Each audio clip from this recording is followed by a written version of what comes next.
అంటే మీరు ఎప్పుడు క్లాసిక్ క్యారెక్టర్స్ ఇంపార్టెంట్ రోల్సే చేశారు, గ్లామర్ వైపు అసలు ఎప్పుడు పోలేదు మీరు.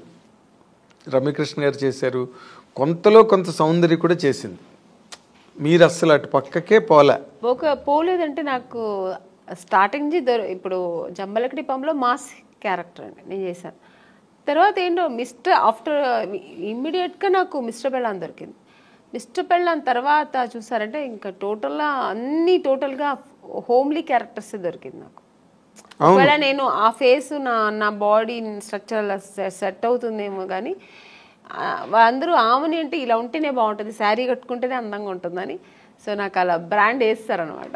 అప్పట్లో జయసుధ గారికి ఉండేది అది. జయసుధ గారికి ఎలా ఉంటుంది, ఆవిడెప్పుడు మాస్ అంటే అడవి రాముడు అవన్నీ చేశారు కానీ చేశారు, సహజ నటి అని ఒక ముద్ర వేసి ఆవిడని అలా పక్కన పెట్టారు. ఎంత బిజీగా ఉన్నా ఆవిడ అవే కైండ్ ఆఫ్ క్యారెక్టర్స్ చేసుకుంటూ వెళ్ళారు ఇప్పటి వరకు. బేసిక్గానండి ఈ మధ్య రోజుల్లో అంటే మీ టైంలో లేదు, ఏముందో బయటకు తెలియదు, బట్ ఈ రోజుల్లో ఈ కాస్టింగ్ కోచ్ అని మీరు ఒక సీనియర్ యాక్ట్రెస్గా, ఒక సక్సెస్ఫుల్ హీరోయిన్గా, ఒక డిగ్నిటీ అవన్నీ నిలబెట్టుకుని ఇన్నాళ్ళు ఇండస్ట్రీలో కంటిన్యూ అయిన ఒక స్టార్గా ఈ డెవలప్మెంట్స్ చూస్తున్నప్పుడు మీకు ఏమనిపిస్తుందండి? అంటే ఈ ప్రజెంట్ హీరోయిన్స్ ఫేస్ చేసే ఇష్యూస్ కానీ, లేకపోతే ఇండస్ట్రీలో వచ్చిన మార్పులు కానీ. అంటే హీరోయిన్ ఇప్పుడు ఫేస్ చేసిన ఇది సావిత్రి గారి టైంలో నుంచి ఉందండి. ఓకే, ఇప్పుడు మీరు చెప్పేది ఏంటంటే హీరోయిన్స్ డిఫరెంట్ ప్రాబ్లమ్స్ ఫేస్ చేయాల్సి వస్తుందని. ఆ ప్రాబ్లమ్స్ హీరోస్కి లేదు, హీరోయిన్స్ మాత్రమే ఉంది, అదే కదా చెప్తారు మీరు. అది ఇప్పుడు కాదండి, అప్పుడు ఉన్న హీరోయిన్స్ దగ్గర నుంచి ఉంది. కాకపోతే అప్పుడు సోషల్ మీడియా, ఈ పబ్లిసిటీ ఇవన్నీ లేదు కాబట్టి తెలీదు. ఇప్పుడు అన్ని చిన్న విషయం కూడా ఇప్పుడు ఎలకపోయిందంటే పూలే పోయిందని ఇప్పుడు అంత ఎక్స్ప్లోర్ చేస్తున్నారు. చిన్న విషయాన్ని ఏమీ లేకుండా దాన్ని ఒక పెద్ద ఇష్యూ లాగా చూపిస్తున్నారు, అంతే తప్ప ఎప్పుడు లేదండి ప్రాబ్లమ్స్ హీరోయిన్స్కి ఉంటూనే ఉంది. కానీ మనం చూస్ చేసుకోవాలి. హీరోయిన్స్గా అందరూ కష్టపడే వస్తారండి, ఎవరు వచ్చిన వెంటనే హీరోయిన్ ఎవ్వరు అవ్వలేరు. అంటే చేసిన ఆ హీరోయిన్స్ వాళ్ళకే తెలుసు, ఎవరికైనా ఆ వెనకాల ఒక కథ ఉంటుంది, వాళ్ళ బ్యాక్గ్రౌండ్ ఉంటుంది, వాళ్ళు ఏం కష్టపడ్డారు, ఎలా వచ్చారనేది ఉంటుంది. కానీ ఇప్పుడు మనం చూస్ చేసుకోవాలి, రెండు ఉంటుంది, మంచి ఉంటుంది, చెడు ఉంటుంది. మీరు ఏ ప్రొఫెషనల్ తీసుకోండి, ఏ జాబ్లో తీసుకోండి, మీకు ఉంటుంది మంచి చెడు. దాన్ని మనం తీసుకునే రీతి, మనం తీసుకోవాల్సిన ఇది మంచి ఇలా వెళ్ళాలి అనేది మన చేతుల్లో ఉంది అంతే. చెడు ఉందని తెలిసిన తర్వాత మనం ఎందుకు వెళ్తామండి కదా. మీరు ఎప్పుడు అట్లాంటి ఎవరు మీ జనరేషన్ చెప్పాను కదా, ఫేస్ చేశాను నేను కూడా. తెలుగు మన తమిళ్లో చాలా ఫేస్ చేశాను నేను కూడా. అవునండి, ఇప్పుడు పెద్ద డైరెక్టర్స్ పెద్ద కంపెనీల్లో లేదు అలాంటి నాకు తెలిసి. కొన్ని కొత్త కంపెనీస్ వస్తాయి, కొత్త వాళ్ళు వస్తారు, సడన్గా ఆఫీస్ వేసుకుని హీరో, మనకేం తెలుసు వాళ్ళు కొత్త ఏదో హీరోయిన్స్ ఛాన్స్ అంట, మనం వెళ్తాము, పిలుస్తారు మేనేజర్ పిలుస్తారు, వెళ్తాం, ఓకే అండి 2 పీసెస్ వేయాలండి, మీకు ఇక్కడ స్ట్రెచ్ మార్క్ లా ఉంటుంది కదా అలా ఏమైనా ఉందంటే, నాకే ఎందుకు ఉంటుందండి స్ట్రెచ్ మార్క్, నాకు లేదండి అంటే, లేదు ఒకసారి చూపిస్తే బాగుంటుంది. ఎలా చూపిస్తారండి? పక్కన ఇప్పుడు ఒక మదరు మా బ్రదరు ఉంటారు, వాళ్ళ ముందు ఇది చూపించండి, ఎలా ఇలాంటివి జరుగుతాయండి. అది ఎలా చూపిస్తారు? అది వాళ్ళు అర్థం చేసుకుంటా కావాలని చేస్తారా, లేదు పర్టికులర్గా దీనికోసమే ఆఫీస్ వేసుకొని కూర్చుంటారా మనకు తెలియదు. అప్పుడు అర్థమైపోతుంది వీళ్ళు సినిమా తీస్తారా లేదు దీనికోసం వచ్చారా. మనకు ఎక్స్పీరియన్స్ కదా, ఇప్పుడు ఒక 4-5 కంపెనీ వెళ్తే ఇప్పుడు అక్కడ ఎలా జరిగింది. ఇప్పుడు ఒక పెద్ద కంపెనీకి వెళ్తే వాళ్ళు ఏం అడుగుతారు, కొంచెం డ్యాన్స్ చేసి చూపించమ్మా, ఒక యాక్టింగ్ చూపించు, ఎమోషనల్గా చెయ్యి, ఇప్పుడు ఒక హీరోయిన్తో మాట్లాడాలి, ఈ డైలాగ్ ఇస్తారు, ఇది ఎలా మాట్లాడతాం, ఇలా అడుగుతారు. అది మనకు సినిమాకు సంబంధించింది మాత్రమే వాళ్ళు అడుగుతారు. స్ట్రెచ్ మార్క్ చూడాలి, మీకు ఇక్కడ ఏమైనా బ్లాక్ ఉంటుందా, మొన్న ఒక హీరోయిన్ అలాగొచ్చారు, మేము చూడకుండా వేసుకున్నాము, చూసిన తర్వాత స్పాట్లో చూసాము, మీరు కొంచెం బట్టలు ఇప్పి చూపించండి, ఇలాంటివి కొన్ని కొత్త వాళ్ళు ఉంటారండి. ఇలాంటి వేషాలు వాళ్ళు దీనికోసం వస్తారా లేదా సినిమా తీయడం తెలిసిపోతుంది మనకు. అప్పుడు అర్థమవుతుంది. అప్పుడు లేదు సార్, ఐఎమ్ సారీ, నేను అలా అంతా చేయలేను, నాకు స్విమ్మింగ్ నాకు అసలే తెలియదు, నేను అలాంటి క్యారెక్టర్ కూడా నాకు వద్దని చెప్పి లేచి రావడం అంతే మన పద్ధతి. ఓకే చూపిస్తాను అనేది అది వాళ్ళ ఇష్టం అండి. అది ఎవరిని మేము తప్పు అనట్లేదు. వాళ్ళకి ఇష్టపడి ఓకే నేను దేనికైనా ఓకే నేను చూపిస్తాను అనేది వాళ్ళ మనసు దాన్ని బట్టి ఉంటుంది. నేనైతే మైండ్ సెట్ బట్టి నేనేమంటాను, లేదు సార్ నాకు అది తెలియదని, నేనైతే అలా చేయించాను, మీకు అంత ఇది ఉంటే నన్ను హీరోయిన్గా వేసుకోండి, నేను మీకు 2 పీస్ ఐఎమ్ రెడీ, నేను స్విమ్ సూట్ వేసుకుంటా, కానీ ఇక్కడ బట్టలు ఇప్పి చూపించడం అయితే నేను కుదరదని లేచి వచ్చిన ఎన్నో సన్నివేశాలు నాకు జరిగింది. అలాంటి సిచ్యుయేషన్స్ వచ్చాయి. అని చెక్ వచ్చి అడ్వాన్స్ ఇచ్చిన కంపెనీలు ఎన్నో ఉన్నాయండి. నాకు అడ్వాన్స్ తీసుకున్నా, ఇంటికి వచ్చిన తర్వాత next day phone, madam manager, అప్పుడు మీకు సెల్ ఫోన్ లేదు కదా, ఏదైనా డైరెక్ట్ లేదంటే ల్యాండ్లైన్ మేనేజర్ వచ్చి మాట్లాడు, మేడం ఇలాగా డైరెక్టర్ గారు అక్కడ ఫుల్ ఇది పెట్టుకున్నారు, స్టోరీ డిస్కషన్ పెట్టుకున్నారు, ఇట్లా ఒక బీచ్ దగ్గర ఇట్లా రమ్మంటున్నారు మిమ్మల్ని, ఫైనాన్షియర్ వస్తున్నారు చూడాలంట. ఫైనాన్సర్ నన్ను ఎందుకు చూడాలి, నాకు అర్థం కాదు. ఫైనాన్స్ ఇప్పుడు చూడాల్సిందే డైరెక్టర్ ప్రొడ్యూసర్ అయిపోయింది. ఇంకా ఎక్కువ అనుకుంటే హీరో చూడాలా, ఓకే హీరో గారు చూడాలి ఎలా ఉంటుంది, నా పక్కనే ఎలా చేస్తుంది హీరోయిన్ ఒక అమ్మాయి ఎలా ఉంటుందో చూడడం, ఇది పద్ధతి. ఫైనాన్సర్ ఎందుకు చూడాలి నన్ను అనవసరంగా, నాకు అర్థం కాదు. కొన్ని రోజుల తర్వాత అర్థమయ్యేది, ఓ దీని ఇంకోటి నాకు ఎక్కడ అర్థమయ్యేదంటే, మమ్మీ వద్దండి మీరు మాత్రం వస్తే చాలంటేనే అర్థమైపోయేది. కారు తీసుకొచ్చేవారు, ఐఎమ్ సారీ అని నేను రాను. ముందు మన అమ్మగారు అస్సలే పంపరు, ఒంటరిగా అంటే మా అమ్మ పంపించేది కదండి. లేదండి మా అమ్మాయిని అయితే ఒంటరిగా పంపాము. మా అమ్మ ఒక్కటే అన్నదండి, సినిమా హీరోయిన్ అవ్వాలా అనుకున్నావు, నాన్నగారి దగ్గర పర్మిషన్ తీసుకుని వచ్చాము, లేదు అప్పుడు ట్రై చేస్తున్నాం, అప్పుడు ట్రై చేసే టైంలో ఓకే దొరికితే చేద్దాం, లేదంటే ఉంది మనకు బెంగళూరులో మాకు ఇల్లు ఉంది, హ్యాపీగా అక్కడ వెళ్ళి జాబ్ చేసి, లేదు చదువు పెళ్లి చేస్తానో చేస్తా, ఇన్ని ఆప్షన్ ఉన్నప్పుడు మనకు అనవసరం. నువ్వు హీరోయిన్ అవ్వాలా, మనం దానికోసం కష్టపడతాం, అది మనకు అనవసరం. అలా నేను అలాగే ట్రావెల్ అయ్యానండి. నాకు అలాగే ఒక మంచి కంపెనీ, మంచి డైరెక్టర్స్, హెల్దీ పీపుల్స్ తో హెల్దీ తప్పు నాది 100% కీర్తనల్ని బాగా ఆస్వాదించాడు. ఒక్కొక్క కంపెనీ వెళ్ళొచ్చిన వెంటనే నేను ఫస్ట్ దేవుడా నాకు రేపు ఈ కంపెనీ రేపు నేను హీరోయిన్ అయిపోవాలి, సెలెక్ట్ అయిపోవాలి, ఇలాగే వేడుకునేదాన్ని. అదే కాకపోతే ఇప్పుడు మీరు ఒకటి గమనించాలి, మీరు అన్నారు ఇందాక సావిత్రి గారి దగ్గర నుంచి ఉన్నాయండి ఇలాంటి ఇండస్ట్రీలోని అని. కాకపోతే ఇప్పుడు సోషల్ మీడియా రావడం వల్ల, కానీ హీరోయిన్లే పోలీస్ కంప్లైంట్లు ఇచ్చి కొంతమంది బాంబే నుంచి వచ్చిన వాళ్ళు, లేకపోతే ఏదో మొత్తానికి అలాంటివన్నీ జరగడం, అవన్నీ యూట్యూబ్లో వాళ్ళు వచ్చి వీడియోలు రిలీజ్ చేయడం, ఒక రకమైన డిస్టర్బెన్స్ అన్నది కొన్ని అన్ని చోట్ల అని కాదు, ఇన్ని సినిమాలు వస్తున్నాయి ఎక్కడ జరగవు కానీ, బట్ జరిగినవి మాత్రం చెప్తున్నాను కదండి, ఇండస్ట్రీ పరువు తీయడానికినే వచ్చిన వాళ్ళు అయితే ఇది జరగదండి. ఇంకా వేరే థాట్స్ మీద వస్తారండి కొంతమంది. ఇక్కడ హీరోయిన్లు ఉంటారు, ఇలా ఉంటారు, మనం ఇది సినిమా తీస్తూ ఇది కూడా చేయొచ్చు అనే వాళ్ళు కొంతమంది వస్తారు. అక్కడ ఇలాంటి తప్పులు జరుగుతాయి. ఓన్లీ సినిమాని నమ్ముకొని సినిమాని లవ్ చేసి ఒక సినిమా మనకు ఇండస్ట్రీలో ఈ ప్యాషన్తో వచ్చేవాళ్ళు, కళాకారులుగా వచ్చేవాళ్ళు ఎప్పుడు ఈ తప్పులు అక్కడ ఈ తప్పులు జరగదండి. వేరే థాట్స్ కూడా ఉంటాయి చూడండి దాంతోపాటు, లేదంటే ఆ థాట్స్ మాత్రమే అనుకొని వస్తారు కదా, అక్కడ ఈ తప్పులు జరుగుతాయి. సో అక్కడ కొంతమందికి ఇలా జరుగుతాయి. అవును. తర్వాత మీటూ అనేది కూడా అలాగే ఆడవాళ్ళు కూడా అండి, ఏ హీరోయిన్ కూడా మనం ఇలా అయిపోవాలి, చెడుగానే ఉండాలి, చెడు దారి తొక్కాలని ఎవ్వరు రారండి. అందరూ ఒక డ్రీమ్ తో వస్తారు. ఏ అమ్మాయి అయినా సరే నేను ఒక హీరోయిన్ అవ్వాలి, ఎవరికి ఆశ అందరికి సొంతం కదండి. నేను కూడా శ్రీదేవి గారి లాగా కావాలి, నేను కూడా ఒక నగ్మా గారి లాగా కావాలి, నేను కూడా ఒక విజయశాంతి గారు లాగా నేను కూడా ఈ సినిమా ఇండస్ట్రీలో అవ్వాలని అనుకోవడం తప్పలేదు. అందరూ ఆశతోనే వస్తారు కదా. సక్సెస్ అయ్యేది కొంతమంది, సక్సెస్ అవ్వకుండా వెనక్కి తిరిగిపోవడం కొంతమంది.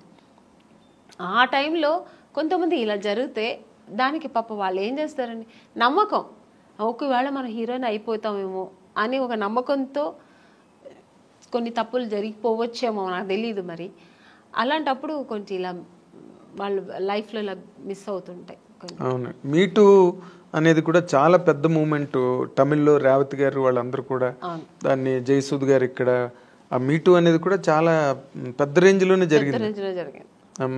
దానిలో మీరు పార్టిసిపేట్ చేశారు? లేదండి, నేను చెప్పాను, నాకు మా ఇంట్లో నా సమస్యలు ఎక్కువ ఉంటాయి, ప్రాబ్లమ్స్. ఇప్పుడు చాలా మీ ఇల్లే ఒక ఇండస్ట్రీ, నా ఇల్లే ఒక ఇండస్ట్రీ, అదొక మినీ ఇండస్ట్రీలా ఉంటుంది. జమ్మలకిడి పంపు తర్వాత ఇమ్మీడియట్ గా మీకు ఆఫర్లు అవి ఎలాగ వచ్చాయండి? చేస్తున్నప్పుడే రేపటి రౌడీని ఒక సినిమా చేశాను. తమిళ్లో రెహమాన్ అని ఒక హీరో ఉంటారు, రఘు లక్ష్మి గారు దాంట్లో లీడ్ రోల్ చేశారు. నాకు అత్తగారు రోల్, అలా మంచి క్యారెక్టర్, అందులో కూడా హీరోయిన్ రోల్. సో ఆ సినిమా చేసిన, ఈ సినిమా రిలీజ్ అయిన తర్వాత ఆ సినిమా రిలీజ్ అయింది, బట్ యావరేజ్ పోయింది. తర్వాత మిస్టర్ పెళ్ళాం, ఇలాగా ఇంకా అక్కడి నుంచి మొత్తం. మిస్టర్ పెళ్ళాం రిలీజ్ అయిన తర్వాత అవార్డు వచ్చింది అనుకోకుండా. ఒక మంచి ఆర్టిస్ట్, అంటే చాలా పెద్ద హీరోయిన్ అయిపోయారు మీరు మిస్టర్ పెళ్ళాం తర్వాత. ఎందుకంటే ఆ సినిమా హిట్ అవడం, రాజేంద్ర ప్రసాద్ గారి కాంబినేషన్, అవతల బాపు గారు డైరెక్టర్. సో అక్కడి నుంచి నాకు నా లైఫ్ కెరియర్ టోటల్గా నేను అనుకున్నది అలా జరిగిందనమాట. అదే నాన్నగారే చూడలేకపోయాను. ఆ టైంలో మా నాన్నగారు నేను హీరోయిన్ అవ్వాలని నాన్నగారు వద్దన్నారు. తర్వాత నాన్నగారు లేదు, నువ్వు చేస్తావు, నీకు ఆ కెపాసిటీ ఉంది, నీకు ఇంట్రెస్ట్ ఉంది అని నాన్నగారు అప్రోచ్ చేసినప్పుడేమో నాన్నగారు లేరు చూడ్డానికి. అదన్నీ కొంచెం ఆ టైంలో బాధ అనిపించింది. తర్వాత ఇంకా బాధపడడానికి కూడా టైం లేదు, ఇంకా ఆలోచనలే. ఆయన బ్లెస్సింగ్స్ అలాగే, దేవుడి బ్లెస్సింగ్స్తో నేను అలా ట్రావెల్ అయ్యాను. కానీ గొప్ప విషయం ఏంటంటే, గొప్ప విషయం అని కాదు, but you have to tell that ఇండస్ట్రీలో అడుగుపెట్టినప్పటికీ అసలు బొమ్మల కొలువులో ఉన్నారు హీరోయిన్స్ అందరూ. ఎంతమంది ఉండాలో సినిమా ఇండస్ట్రీలో అంత ఆ నెంబర్ ఆఫ్ హీరోయిన్స్ మళ్ళీ రిపీట్ అవ్వలేదండి, అంత నెంబర్. నాకు తెలియదండి. You can just think. ఓ పక్కన శ్రీదేవి గారి దగ్గర నుంచి మొదలెడితే విజయశాంతి గారు, రాధా, సుహాసిని, భానుప్రియ, మనోచిత్ర అని ఇంకో హీరోయిన్, వరుస హీరోయిన్లు. ఇంకొంచెం ముందుకు వస్తే సౌందర్య, నగ్మ, రోజా, కనక అవతల తమిళ్లో. ఇలాగా ఒక మినిమం ఒక 25 మంది హీరోయిన్స్ బెంగళూరు నుంచి కానీ, తమిళ్, తెలుగు. అది ఆ టైంలో అసలు మీకు అవకాశాలు రావడం అన్నది మీకు ఎలాగా అసలు జరిగిందండి?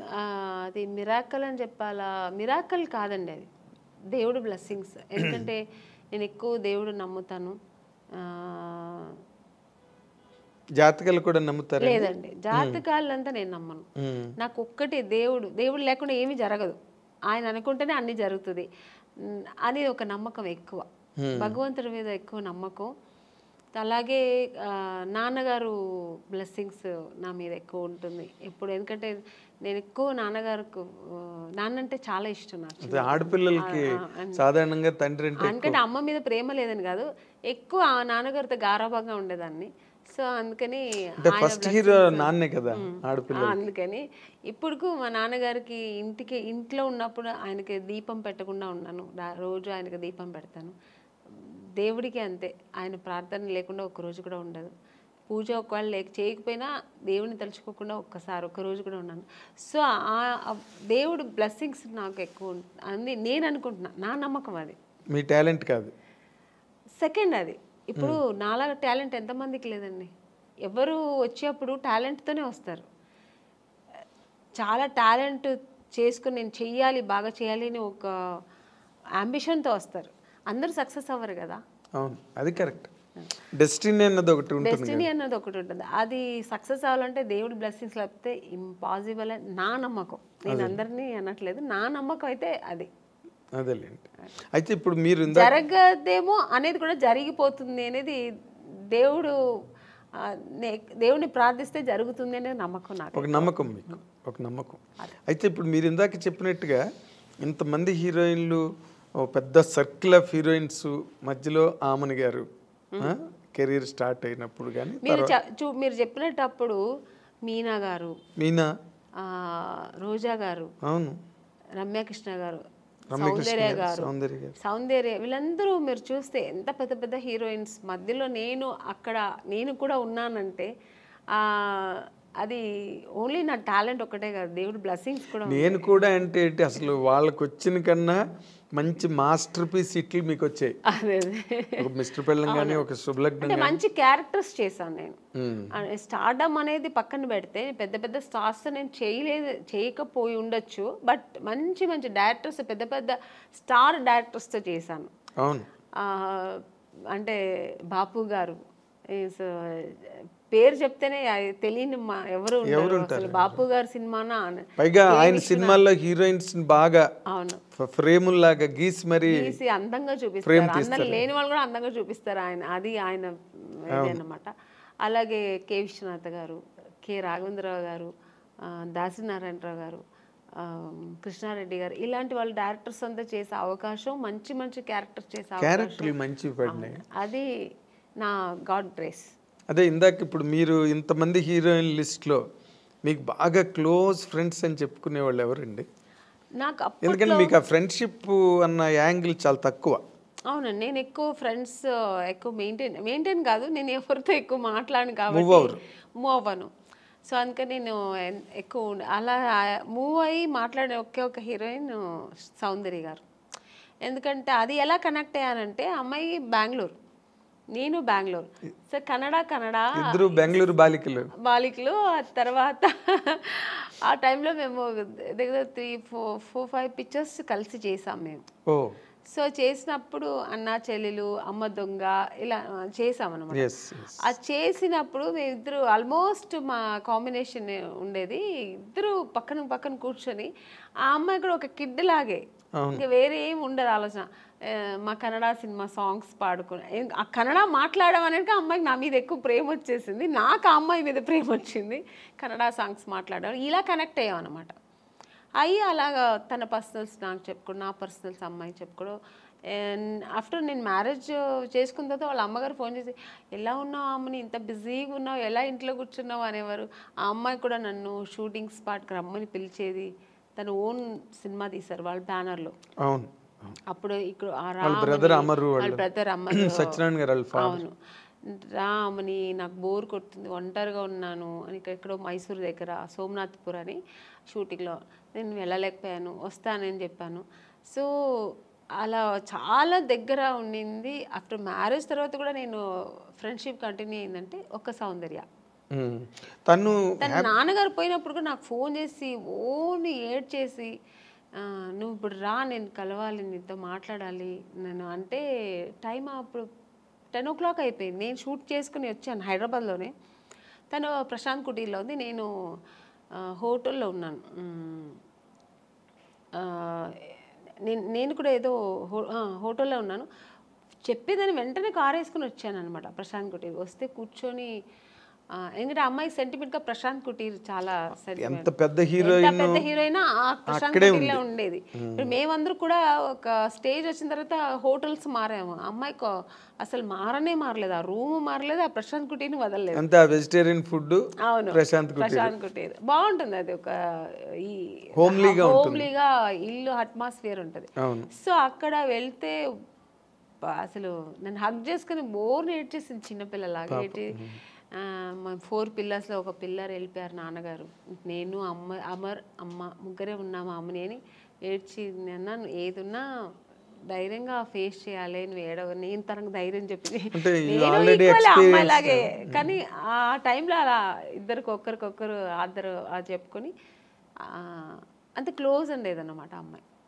కానీ మరి అమ్మాయి పోయింది అలాగా, అప్పుడు అసలు నేను షూట్లో ఉన్నానండి, అప్పుడు కూడా ఆ టైంలో షూట్లో ఉన్నాను. నేను చెప్తే నేను నమ్మలేదు, సౌందర్యాన్ని వేరే ఎవరైనా చెప్తున్నారు, సౌందర్య ఎలా పోతుంది, నేను ఎందుకు పోతుంది అన్నాను. అసలు నమ్మలేదు నేను. అసలు ఇలా కెమెరా పెట్టి ఇలా సౌందర్య గారు పోయారంటే ఇంక నాకు పక్కన మనుషులు ఉన్నారని ఏడ్చేసానండి. ఎవరి దగ్గర ఉంది ఆ క్లిప్పింగ్స్ తెలియదు, కానీ చూసారంటే చాలా ఘోరంగా ఉంటుంది. చిన్న పిల్లలాగా ఏడ్చేసాను నేను, నాకు మాటలు రావట్లేదు, నాకు ఒక షాక్ లాగా అయిందనమాట. ఆ అమ్మాయి పోవడం ఏంటి అసలు.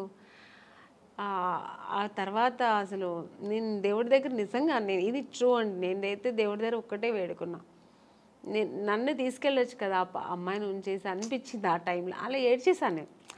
సో చాలా మంచి అమ్మాయి కూడా అమ్మాయి, ఒక మంచి అమ్మాయి, పర్సనల్గా అన్ని విషయాల్లో చాలా మంచి అమ్మాయి. ఆ టైంలో అలా ఫీల్ అయ్యాను అనమాట. ఇప్పుడు అమ్మాయిని తలుచుకున్న రోజు ఉండదు నాకు. ఎప్పుడైనా సినిమాలు వస్తే తన సినిమాలు చూస్తుంటే ఏడుపు వచ్చేస్తుంటుంది. నేననే కాదండి, అందరికీ సౌందర్య అంటే చాలా ఇష్టం. ఎందుకంటే అమ్మాయి ఎప్పుడు ఎవరిని ఒక్క మాట కామెంట్ చేయడం కానీ లేకపోతే ఇంకోళ్ళని క్రిటిసైజ్ చేయడం కానీ ఆల్మోస్ట్ మీలాగే మీ ఇద్దరు కనుక త్రాసులు వేస్తే అలాగే మంచి క్యారెక్టర్స్ చేసింది, మంచి ఆర్టిస్ట్, ఒక అమూర్ లాంటి సినిమా చేసింది, మంచి సినిమాలు వేసింది అలా. కానీ అమ్మాయి ఒక మంచి లైఫ్ చూడలేకపోయింది కదా అనిపించింది.